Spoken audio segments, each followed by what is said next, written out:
Па може би во помирни води за политичките партии што ги договорија тие решенија, иако можам да кажам дека тоа воопшто не се некакви субстанцијални решенија, туку само парцијални решенија кои треба да го купат нивниот партиски мир. Токму затоа се организираат лидерски средби на кои ќе се утврдат датуми и слично. Поставени се прениски цели, поставени се некои формални барања за некаков така наречен минимум услови за избори. Или има услови за демократски, фер, кредибилни избори, или нема услови за такво нешто. Нема минимум, нема максимум. Проблемот е што со барањето таков така наречен минимум, всушност само се обидуваат да си ги задоволат или да ги смират своите лични партиски функционерски суети, а на сите граѓани или кариери, а на сите граѓани им е јасно дека избори на 11 декември на ваков начин и во вакви услови значат нова криза од 12 декември натаму.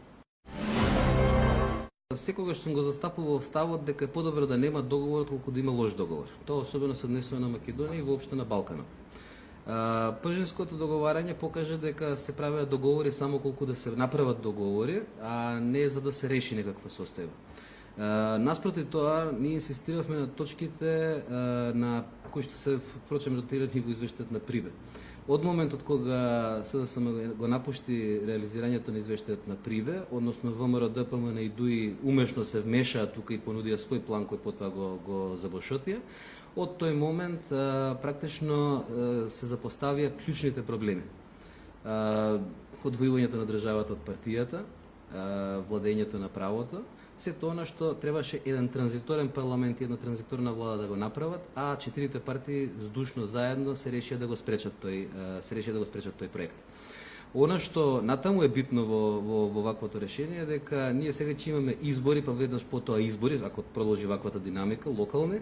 Ние уште во 2014 кажавме дека решението е концентрациона влада до избори, избори заедно со локалните, прочистување темелно на избирачкиот список, баравме попис, 2015-2016 година се промашени години, можеше да се заврши тој попис и можевме да имаме многу чиста слика и да решиме добар дел од овие фиктивни бришења на гласачи. Ние денеска имаме бришење на гласачи кои што доминантно се албанци. Тоа не беше основниот проблем, јас мислам, во прочитувањето на избирачкиот список. Имаше многу поголема бројка, јас би рекол 10 пати поголема од ова и повеќе од оваа која што денеска се брише со одлука на ДИК и со пржински договор. Така што се кршат уставните, законските начела по сите основи, а тоа се прави со покровителство на пржинскиот договор, со обид нешто на брзина да се замачка и да се фасадира, а потоа целиот трулеж да остане внатре во зданието. Проблемот се темелите, тие се подкопани. Не можеме да поставиме ниту кров, кога подкопани се темелите, а фасадата е најмалку битна. Специјалното јавно обвинителство е дел од правосудниот систем и тоа ја има нашата подршка како партија. Но главната одговорност на специјалното јавно обвинителство произлегува од тоа како ќе ги изврши своите задачи. Нашата препорака или нашето очекување да нема никаква селективност. Не сме да заврши се на 2-3 покрупни риби и многу ситни колатерали. Специјалното јавно обвинителство не сме да се занимава само со политичари од партиите кои што гласат доминантно етничките македонци.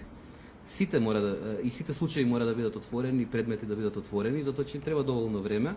Јавната поддршката во јавноста согласно сите анкети е огромна, верувам дека или се надевам дека ќе оправдаат, но ако сакаме вистинско решавање на проблемот, специјалното јавно обвинителство не е единствениот орган на кој треба да се адресираат прашањата. Напротив, станува збор за потребата од владење на правото што ја обезбедува судството. Специјалното јавно обвинителство без специјален суд ќе има многу тешка задача, а тоа значи дека всушност политичките партии и не сакаат да обезбедат ни преку пржина вистинско функционирање на институциите. Ја разбирам интенцијата на странците. Тие сакаат да се оспособи низ процесите, судството да излезе од партиските канџи. Но мислам дека во дизајнирањето на решенијата тие заборавија дека ова е Македонија и дека доколку намерите на партиите биле позитивни, до ваква криза воопшто немаше да дојдеме. Затоа кажувам уште еднаш, и судството, и граѓаните, и целокупниот систем е последица и колатерала на партискиот поредок воспоставен токму од овие 4 политички партии. Ако сакаме да излеземе од кризата, рушењето на партискиот поредок, заедно со промената на власта се паралелни процеси. Има уште време да се запре, да не се срља во избори, како што сега се случува тоа, Не е битно дали тоа ќе биде моментално популарно или не. Битно е да се донесе правилното решение. Адхок тело за следење на медиуми не е доволно. Ќе поставиме партиски определен уредник на јавниот радиодифузен сервис не е доволно. Немојте парцијално да решаваме проблеми, кризата само ќе продолжи.